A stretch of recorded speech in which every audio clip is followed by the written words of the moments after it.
Hello and welcome to ICANN Media. I'm your host, Rob Hislop. We're at the Banff. No, we're not at the Banff. Sorry. Okay, go again. Hello, everyone, and welcome to ICANN Media. I'm your host, Rob Hislop. We are at the Petroleum Safety Conference being held in Banff, and our last speaker of this two-day event is Dr. Isabel Perry. Thank you very much for joining us today. Well, thank you, Rob. Thanks for having me. I appreciate it. And your discussion was looking at the 7 sins of safety. I'm not going to ask you to go through them in order, but if you look at, let's start with the first one, was procrastination. How does that factor into safety? When people procrastinate, they rush around. And going back and thinking about it, 90% of accidents are human error. So we have to start looking at behavior. And procrastination is one of those things that we tell our children not to do it, but we do it. And when we rush around and we don't allow ourselves enough time, then we get in trouble. We have accidents. And then even worse, we have near misses, and those near misses reinforce us to keep doing it again. And it's only till we have that one wham that we get a wake-up call. So it's interesting because you say human error is common and it's expected. Some people believe that you can't remove it from the equation, and some people we've talked to here believe that you can remove it from the equation. What are your thoughts on it? My thought is we can eliminate a lot of accidents by human error. There's still going to be those at a situation and the environment where they're working in, but most of the times we know what we're doing. The problem is those very 7 sins. We either procrastinate, we're tired, we're not focused on what we're doing, and those are the type of things that get us in trouble.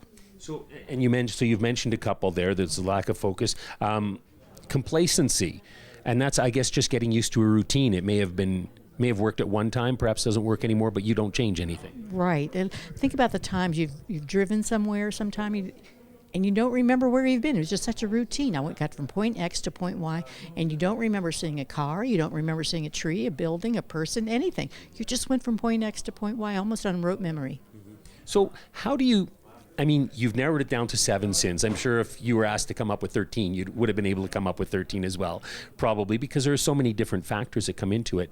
When you're looking at a safety culture, all of these things deal with the person very much. And so whose responsibility is it to ensure that the worker is safe? Is it up to them? Is it up to the management? Is it up to the company culture? How do you see that unfolding?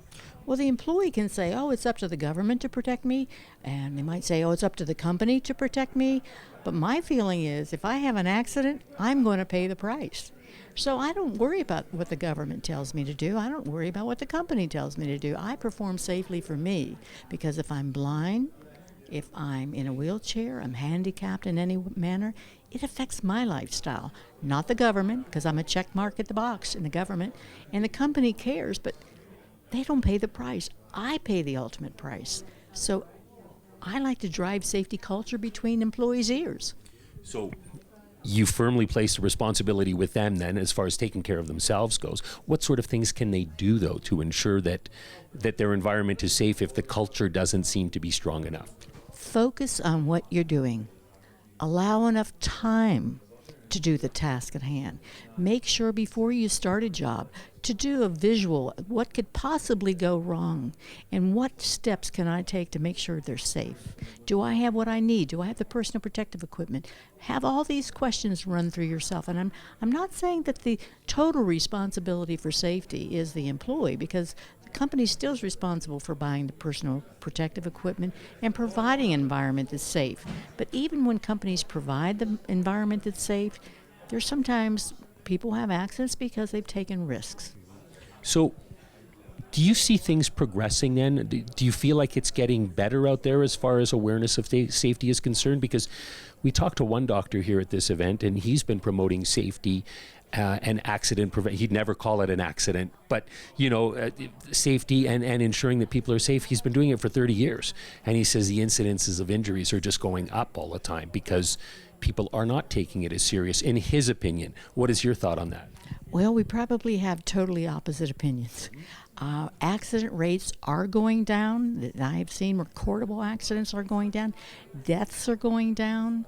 What is going up in one area, and that is vehicular accidents. But we find in the workplace accidents are decreasing.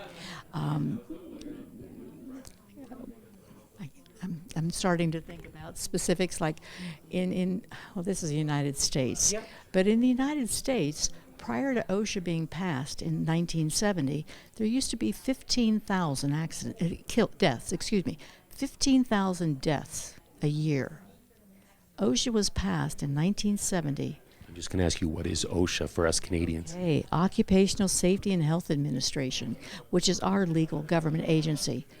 Now, instead of the 15,000 being killed, our numbers are below 5,000 people being killed. And yet the labor hours have soared between 1970 and now.